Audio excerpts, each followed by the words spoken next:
네, 안녕하세요. 2021년 5급 공채 대비 행정학 예비 순환을 맡게 된 프라임 법학원의 이지한이라고 합니다. 네, 5월 28일 2021년 대비 행정학 예비 순환 강의 전에 오늘 여러분들께 제 강의 구성 어떻게 되어 있는지 그리고 어떤 방향으로 강의에 임할 것인지 간략히 소개하는 사전 오리엔테이션 형식의 촬영을 오늘 시작하도록 하겠습니다. 네. 먼저 제 소개를 간단히 드리겠습니다. 저는 이지한이라고 하고요. 저는 2015년에 미국의 텍사스 주립대학에서 행정학 박사학위를 받았습니다. 주 전공 분야는 인사행정을 전공을 했습니다. 네, 귀국해서는 2015년, 16년에 성균관대학교 글로벌 리더학부에서 정책학 전공 학생들 강의 전담 교원으로 일을 했었고요.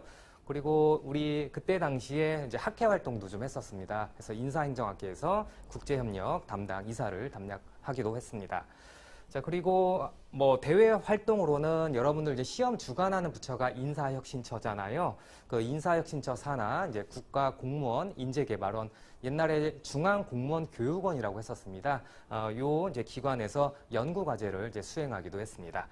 자, 그리고 이제 우리 5급 공채 시험, 특히 행정학 볼 때 우리 교과서뿐만 아니라 최근에 학계의 흐름 같은 것도 반영돼서 이렇게 출제가 되기 때문에 여러분들이 2순환, 3순환 이렇게 가셔서는 이렇게 학술지에 나와 있는 논문 같은 것도 좀 많이 읽으셔야 돼요. 그래서 저는 관련 학술 활동으로는 이제 정책과학학회보에 논문을 또 게재했었고, 그다음에 정책분석평가학회보, 또 행정 관련된 한국사회와 행정연구 등등의 학회보에 논문을 게재했습니다. 이런 제 경험을 토대로 해서 여러분들께서 어떤 논문을 가지고 또 어떤 부분을 정리해서 여러분 답안에 현출이 가능하실지 제가 여러분께 가이드라인을 제공하는 차원에서 도와드리겠습니다. 네, 간략하게 이제 제 소개를 드렸고요. 그 다음에 예비순환 여러분 처음 행정학을 이제 여러분 피세 끝나고 이제 2차 준비하는데 행정학을 어떻게 공부할 것이냐 이제 막막한 이제 분들에 대해서 저는 제가 이제 행정학을 전공했지만 행정학 이제 비전공자 분들께서도 이제 강의를 들을 수 있게끔 이렇게 쉽게 좀 설명을 하겠습니다. 그리고 제가 또 대학에서 이제 강의 교원으로 있을 때도 뭐 요즘에 5급 공채를 행정학 전공한 친구들만 시험을 보는 게 아니잖아요. 그래서 다양한 그런 또 경험을 살려서 여러분들께 또 친숙하게 설명을 드리겠습니다. 예. 수험생 입장에서 최대한 강의에 임하도록 하겠습니다. 이제 저만 혼자 강의하는 게 아니라 여러분들께서 제대로 이거를 좀 따라오고 있는지 또 중간중간 점검도 하고 이렇게 좀 하겠습니다. 네. 자, 그 다음에 예비순환이기 때문에 저는 그렇습니다. 그 예비순환에서는 좀 저인망식으로 우리가 행정학 전반의 용어에 익숙해질 필요가 있습니다. 그러니까 예비순환에서 여러분들이 실제 뭐 수험장, 시험장에 가서 답안을 막 쓸 수 있을 정도로 이렇게 뭘 하는 건 아니에요. 그래서 행정학이 어떻다라는 거, 이렇게 흐름을 살펴보고 뼈대를 잡고, 그 다음에 여러분들이 반드시 캐치하고 숙지해야 될 이런 사항들을 이제 제공하는 게 예비순환이겠죠. 그래서 용어에 익숙해질 수 있도록 강의를 하겠고요.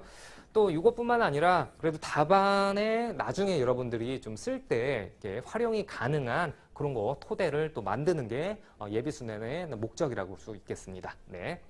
자, 그 다음에 개념과 이론은 뭐 중요하죠. 우리 행정학 시험 준비할 때. 근데 이거를 뒷받침할 수 있는 사례 같은 것들도 여러분들께 좀 소개를 하고요. 그 다음에 여러분들께서 이 사례를 또 어떻게 준비하고 또 스스로 어떻게 차곡차곡 이걸 쌓아 나가야 되는지에 대해서도 설명을 드려보도록 하겠습니다. 네. 네. 자, 20회차는 행정 책임과 관련된 사항들을 좀 담을 거예요. 우리 종강일이 이제 6월 19일인데요. 이때 이제 행정 책임과 관련해서 행정 책임을 구성하고 있는 게 어떠냐라는 거, 이게 보통 통제, 윤리 이렇게 구성이 좀 되고 있거든요.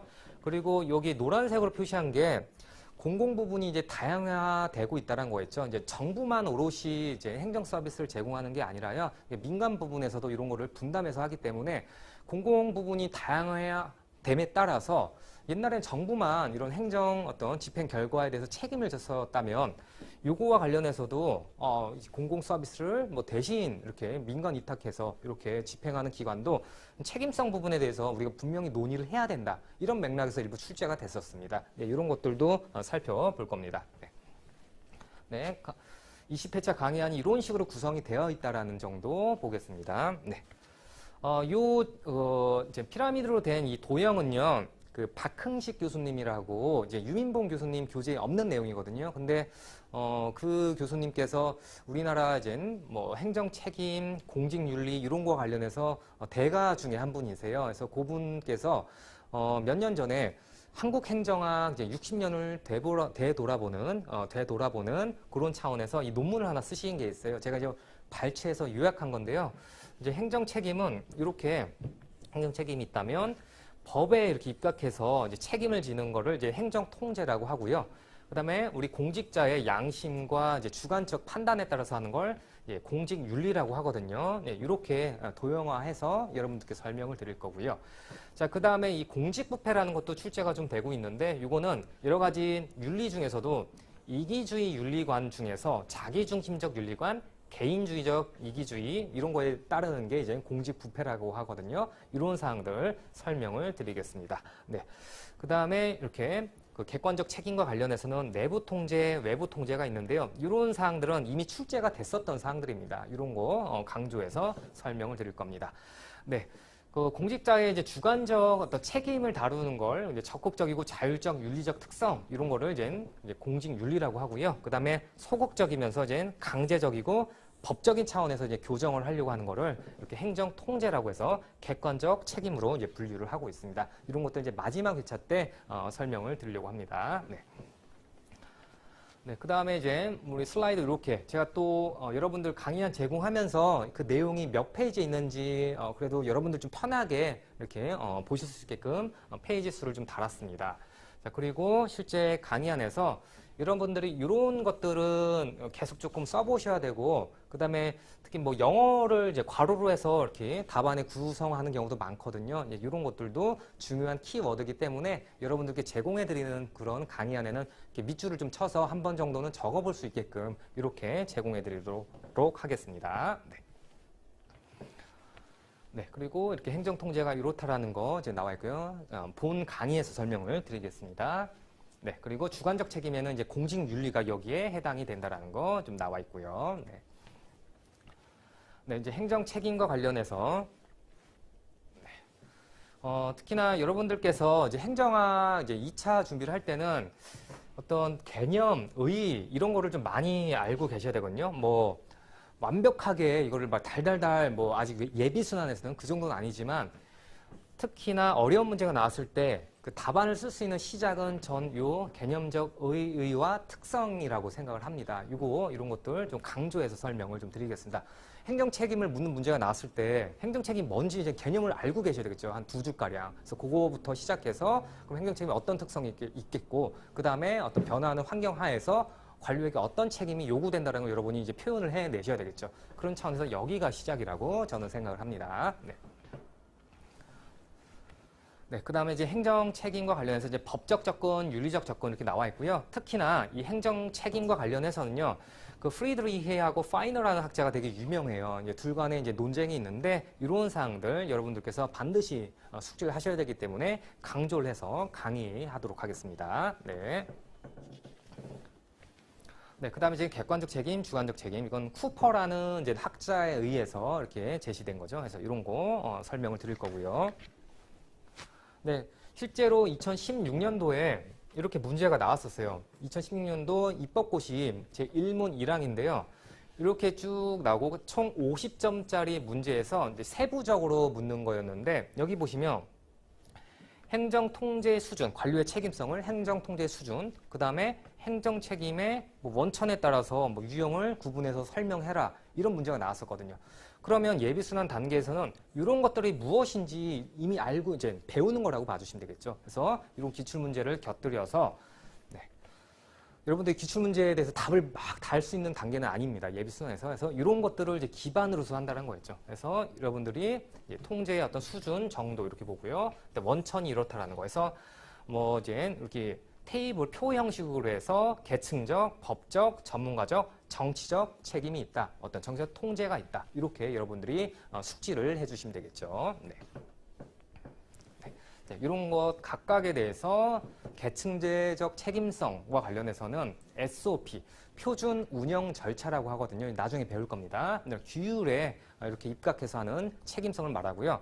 법적 책임성은 우리 주인 대리인 관계라고 합니다. 그래서 예를 들어서 뭐 주인이라는 건 국민이고 대리인은 이제 정부라고 볼 수가 있겠죠. 이런 관계에서 법적 책임을 다하는 거고요. 자, 그 다음에 이제 전문적 책임성은 이제 관료가 재량권을 갖고 자율성을 갖지만 여러 가지 마지막 어떤 책임을 이제 전문가적 책임성에 입각해서 지어야 된다. 이렇게 설명을 드릴 수 있고요. 정치적 책임성은 우리 대응성이라고 볼 수가 있겠죠. 이제 responsiveness라고 해서 이제 대응성, 국민에 대한 대응성 이런 거를 정치적 책임성이라고 얘기를 합니다. 네, 그래서 행정 책임의 주요 특성 이런 것들도 이제 설명을 드릴 거고요. 특히나 여러분들이 이제 뭐 답안을 나중에 계속 연습하다 보면은 결론 부분에 쓸 수 있는 이제 상용어구 같은 것도 많을 수 있어요. 예를 들면 이거는 행정 책임과 관련된 거지만 각 유형들, 행정 책임의 각 유형들을 배타적인 것보다는 서로 공존, 병존하는 것으로 인식할 필요가 있다. 이런 것들은 여러분들이 답안의 결론 부분에 쓸 수 있는 상용어구라고 볼 수가 있겠죠. 여러분들이 이제 나중에 이제 예비순환 끝나고 1순환, 2순환, 3순환 갈 때마다 여러분들 나름의 이제 서론을 시작할 수 있는 문구, 그 다음에 결론을 마무리할 수 있는 문구 같은 걸 다 갖고 계셔야 되거든요. 이런 사항들 여러분들이 참고할 수 있는 문장에 대해서는 제가 이거는 좀 암기를 해달라, 이거는 반드시 기억을 해달라 이렇게 설명을 또 드리겠습니다. 네. 그 다음에 이렇게 책임성 유형별로 이제 표 형식으로 또 구성을 했고요. 네, 이런 사항들은 뭐 우리 이렇게 주교재에는 좀 이제 간접적으로만 나와 있기 때문에 조금 더 직접적으로 정리가 된 학회부를 통해서 이제 강의안을 구성했습니다. 네, 그리고 이거는 지금 올해 전에 출제가 됐지만, 예, 2011년에 출제가 됐었네요. 그 공공 서비스가 이제 다양화되고 있는데 공급 방식과 관련해서요. 이제 민영화되고 민간에 위탁되고 코프로덕션 공동 생산, 그다음에 퍼블릭이 공공 부분이죠. 프라이빗이 이제 민간 부분이죠. 이제 퍼블릭 프라이빗 파트너십이라고 해서 이제 공사 협력 또는 정부와 민간의 협력이라고도 표현을 하는데 이런 경향이 있는데 이거에 따라서 그럼 책임성을 어떻게 확보할 것인가가 출제가 됐었어요. 그러면 여러분들께서 뭐 어떤 소스가 있어야 되겠죠. 기본 틀이 있어야 되겠죠. 네. 그래서 이렇게 보시면 되겠죠. 전통적인 행정 이론에서는 계층적 법적 차원에서만 이제 책임성을 물었었고 그 확보 수단으로서 국회의회가 관료제를 통제하는 것으로 책임성을 확보했었다. 그리고 NPA, New Public Administration, 신행정학에서는 시민의 참여 그리고 관료의 윤리의식, 어떤 개인의 양심이라든지 이런 것도 포괄해서 책임성을 확보해야 된다라고 이제 주장을 했었던 거죠. 근데 여기 보시면 문제에서 물었던 거는 예, 민영화되고 민간이 위탁되고 했던 것 자체가 이렇게 신공공관리에 입각해서 했던 거기 때문에 그 확보 수단은 예를 들면 성과 관리에 초점을 두고요. 그 다음에 조직 내외부적으로 경쟁에 입각해서 고객에 초점을 둬서 이렇게 구조조정도 하고 이런 차원에서 책임성이 확보가 됐다는 거죠. 그 다음에 거버넌스 차원에서는 정치적 책임성이라고 하는데 정부뿐만 아니라 이제 뭐 민간 시민사회를 포괄하는 이렇게 참여자들 간의 이해와 신뢰를 기반으로 해서 책임성을 확보했다는 거였죠. 이런 여러분들이 기본적 개념을 알고 계셔야 앞서 나왔던 이런 문제에 대해서 답을 할 수가 있겠죠. 그래서 예비순환에서는 이렇게 뼈대를 여러분들이 형성하는 거라고 봐주시면 되겠습니다. 예. 자, 저는 이 예비순환 이런 것도 이제 뭐 1순환, 2순환, 3순환 이렇게 가겠지만 우리 운동선수들 중에서 특히나 이제 은퇴를 했지만 우리 피겨 여제 김연아 선수 있잖아요. 근데 그 선수가 처음부터 트리플 악셀이라는 고난도 점프를 한 건 아닙니다. 처음부터 어렸을 때부터 스케이팅을 했겠죠. 물론 이제 그 수험 기간이 그렇게 선수들처럼 오래 여러분들 준비하면 안 되겠지만 그 예비순환에서는 기본적인 스케이팅 하는 방법을 배우는 거라고 저는 생각을 합니다. 그리고 하나하나 좀 1단계 난이도, 2단계 난이도, 3단계 난이도 이런 식으로 여러분들이 차곡차곡 쌓으셔서 실제 어떤 예리하게 다듬어진 실력을 시험장에서 이렇게 여러분들 표출해내는 게 저는 목적이라고 생각을 합니다. 네, 그렇게 준비를 해주실 필요가 있겠죠. 네, 여러분들 지금 30분 약간 넘게 예비순환 관련해서 제가 또 어떤 사람이고 예비순환 강의를 어떻게 구성했고 어떤 식으로 또 강의를 할 거다. 그리고 실제로 제공될 강의안과 샘플 강의 슬라이드를 여러분들께 설명을 드렸습니다. 네, 여러분들 뭐 실제 본 강의에서 뭐 못 뵙는 친구들도 분명히 있을 거예요. 여러분들 그렇지만 열심히 좀 준비하셔서 꼭 좋은 성과 거두시길 바라겠고요. 좋은 공직자로서 여러분 개인을 위해서 또 우리 국민을 위해서 우리 정부를 위해서 이바지해 주셨으면 좋겠습니다. 여러분들 건강하시고 건승하길 빌겠고요. 꼭 합격하시길 빌겠습니다. 예, 감사합니다. 마치겠습니다.